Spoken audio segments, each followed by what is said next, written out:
Hello friends, welcome back on your YouTube channel knowledge academy best यार। Myself Shankar Rauniyar. Friends, आज हम आपके लिए क्लास 11 का some basic concept of chemistry का लेक्चर नंबर 7 लेकर आया हूँ, जिसमें हम डिस्कस करूँगा formula mass, mole concept and molar mass. तो चलिए स्टार्ट करते हैं। फार्मूला मास।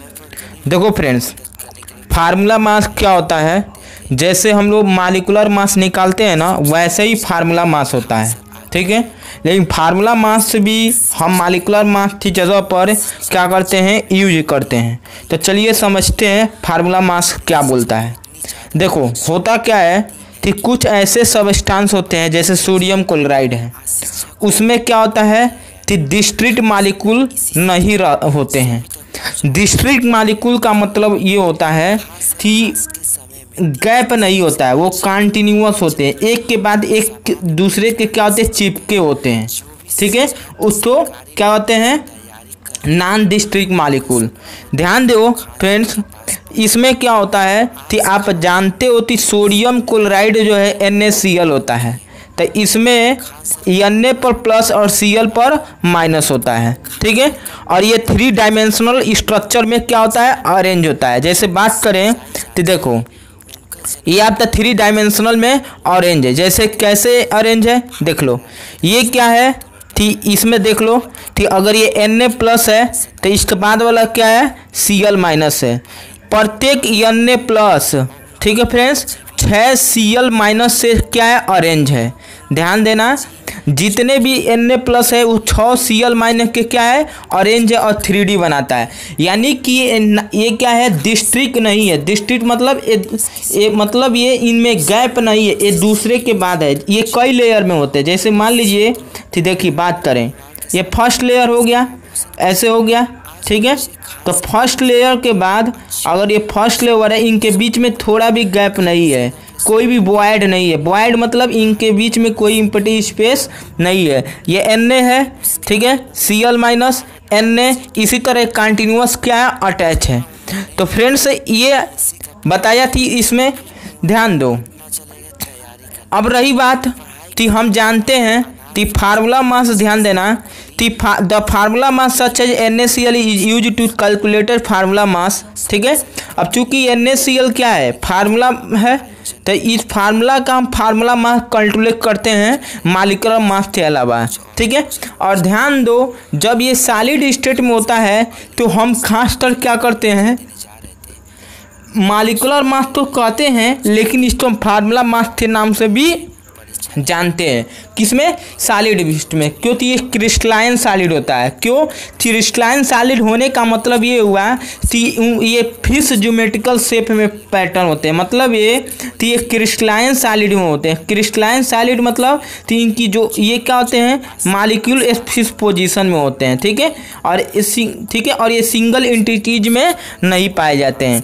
तो मान लो NaCl का हमको फार्मूला मास निकालना है फ्रेंड्स, ठीक है। अब तो आपको ये समझ में आ गया होगा कि फार्मूला मास जो है हम सॉलिड में लगाते हैं, ठीक है। और ये फार्मूला मास क्या होता है, 3D में होता है। साथ ही साथ ये ध्यान दो कि ये कैसा होता है, एक क्रिस्टलाइन सॉलिड होता है। क्यों क्रिस्टलाइन होता है, क्योंकि इनकी जो ज्योमेट्री होती है एक रेगुलर फिक्स होती है, और ये लॉन्ग आर्डर में होते हैं, मतलब ये बहुत लंबे रेंज में होते हैं। अब देखो Na पर 23 होता है और Cl पर कितना होता है, देखो U यूनिफाइड मास हम कहते हैं, और Cl पर कितना होता है, 35.5 U होता है। तो यानी जोड़ेंगे तो 58.5 आएगा फ्रेंड। तो ये आपका क्या था, ये आपका फार्मूला मास था। चलिए आगे तरफ चलते हैं, मोल कॉन्सेप्ट। देखो जैसे कि आप जानते हो, ठीक है, मोल कॉन्सेप्ट क्या है, atom and molecule are extremely in small size in the number of small amount of any substance really very that. आप जानते हो कि एक तो पहला नंबर हमने पिछले लेक्चर में बताया था कि एटम की जो साइज होती है वो बहुत ही छोटा होता है, ठीक है, रेडियस ही बहुत छोटा होता है। तो एटम का क्या होता है, एटम भी बहुत छोटा होने के कारण इसमें बहुत छोटे छोटे पार्टिकल्स पाए जाते हैं, और वो लार्ज नंबर में होता है, ठीक है। तो अब रही बात कि अब ये कैसे कैलकुलेट करते हैं, तो बात करें मोल की। ध्यान दो फ्रेंड्स, जैसे कि आप जानते हो कि बात करें मोल जो है मोल क्या होता है आप जानते हो, मोल तो हमको डिटरमाइन करना है। तो मोल हम 7 क्या है फिजिकल क्वांटिटी में से लिए हैं, ठीक है। अब देखो एक मोल होता क्या है, तो एक मोल अमाउंट ऑफ सब्सटेंस होता है जिसमें कई पार्टिकल्स होते हैं या इंटिटीज होता है। मतलब अगर एक मोल एक अमाउंट ऑफ सब्सटेंस होते हैं और उसमें कई नंबर में क्या होते हैं पार्टिकल्स होते हैं और इंटिटीज होते हैं। रही बात इंटिटीज का मतलब होता क्या है, देखो फ्रेंड्स इंटिटीज का मतलब ये होता है या तो पार्टिकल हो जाए या तो तुम्हारा क्या हो जाए, या तो तुम्हारा पार्टिकल में क्या क्या आएंगे इलेक्ट्रॉन प्रोटॉन और न्यूट्रॉन, या तो आयंस हो जाए जैसे Na+ या Cl-, या कोई क्या हो जाए या कोई एटम हो जाए जैसे Na चाहे Cl चाहे हाइड्रोजन, या कोई मालिक्यूल हो जाए जैसे H2O, ठीक है, H2SO4, ये सब, ठीक है फ्रेंड्स। देखो अब रही बात थी हमने बताया आपको कि मोल क्या होता है, कि अमाउंट ऑफ सब्सटेंस होते हैं जो कई पार्टिकल उसमें या इंटिटीज प्रेजेंट होते हैं। और ध्यान दो ये क्या होते हैं 12 ग्राम, ठीक है, 12 के आइसोटोप के उसमें प्रेजेंट होते हैं, ठीक है। तो अगर सिंपल वे में बताएं तो अमाउंट ऑफ सब्सटेंस जो होता है, ठीक है, जिसमें क्या होते हैं जो किसी इंटिटीज में या किसी पार्टिकल में पाए जाते हो बहुत ज़्यादा होते हैं, और वो क्या होते हैं 12 ग्राम जो कार्बन आइसोटोप्स होते हैं उसमें प्रेजेंट होते हैं, ठीक है। अब देखो अब यहाँ पर मान लो कि हमको डिटरमाइन करना है, ठीक है, तो एक मालिक्यूल में कितने नंबर आप मान लो कि अगर कार्बन 12 की बात करें तो कार्बन 12 में कितने नंबर आप क्या है पार्टिकल्स या प्रेजेंट हैं। तो इसके लिए हमको क्या करना पड़ता है, देखो ऊपर 12 ग्राम पर ले लिए आइसोटोप कार्बन 12 है, ठीक है, और नीचे ध्यान दो बात करें, देखो हम मेजर करते हैं मास स्पेक्ट्रोमीटर से, तो देखते हैं कि कार्बन 12 का जो मास होता है 1.99, ठीक है, 264 × 10⁻⁻23 ग्राम आता है पर 12 कार्बन एटम, ठीक है फ्रेंड्स। अब इतना आता है पर 12 कार्बन एटम में, जब इसको हल करते हैं तो ये आता है 6.022 × 10⁻23, और इसी 23 को हम बोलते हैं। इसी तरह हम लोग क्या करते हैं अन्य एटम का भी निकालते हैं, तो जब हम कैलकुलेट करते हैं तो इसी को बोलते हैं Na मतलब नंबर ऑफ अवोगाद्रो, क्योंकि इसको अवोगाद्रो ने देखा था, ठीक है फ्रेंड्स। तो इससे ये कंक्लूजन निकला कि एक मोल में कार्बन 12 में जो नंबर ऑफ एटम होते हैं वो 6.022 × 10⁻23 होते हैं, जिसको Na से डिनोट करते हैं, जिसके अब देखो यही तुम्हारा है। अब रही बात कि हमने बता दिया कि एक मोल जो होते हैं वो कितना होते हैं 6.022, या तो एटम हो या क्या वाटर मालिक्यूल है, इतना मालिक्यूल पाए जाते हैं एक मोल्स में। अब देखो यहाँ पर मैंने एक ओवरऑल एक कंक्लूजन निकाला हूँ, ठीक है।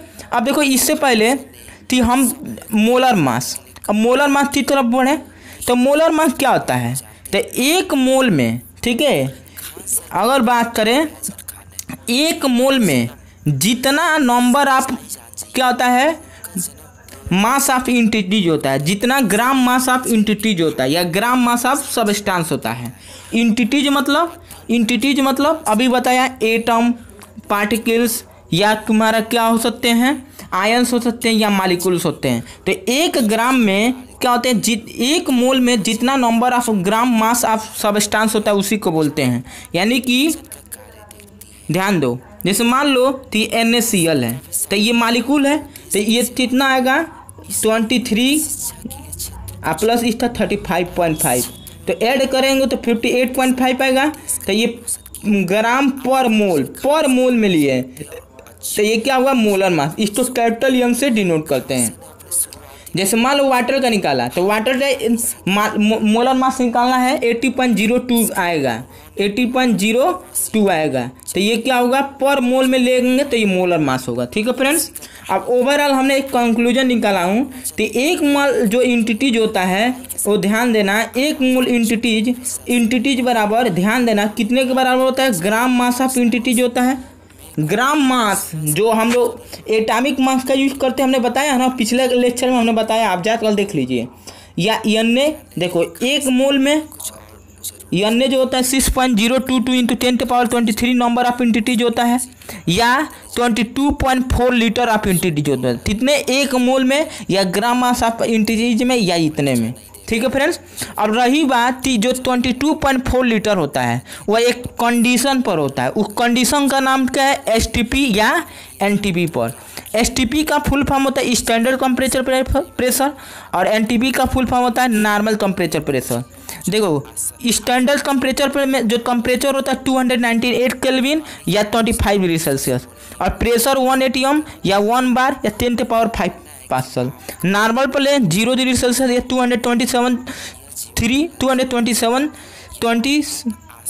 273 केल्विन होता है, और ये क्या होता है पर एटम या 10⁵ पास्कल होता है। एंटिटीज मतलब पार्टिकल्स जो इलेक्ट्रॉन होगा, इलेक्ट्रॉन भी हो सकता है, प्रोटॉन भी हो सकता है, न्यूट्रॉन भी हो सकता है। ठीक है, एटम भी हो सकता है, या क्या हो सकता है मॉलिक्यूल भी हो सकता है इत्यादि। तो आई होप कि आपको वीडियो समझ में आया होगा। थैंक्स।